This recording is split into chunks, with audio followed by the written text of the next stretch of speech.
Hey guys, Rom Guruji here. And this time I'm back with another video. And in this video, I will not be showing you my face more than this. I have made a fan-made promo of a very famous Netflix show.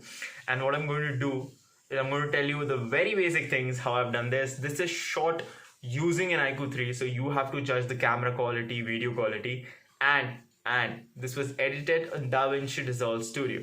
Now I am not going to say anything more than this. The choice is yours. You're supposed to comment down below and tell me whether you like this video or not, right? And enjoy the video, have fun, and I will also do a community post where I'll ask you for your opinions on the video quality. I'll see you in the next one. Bye guys.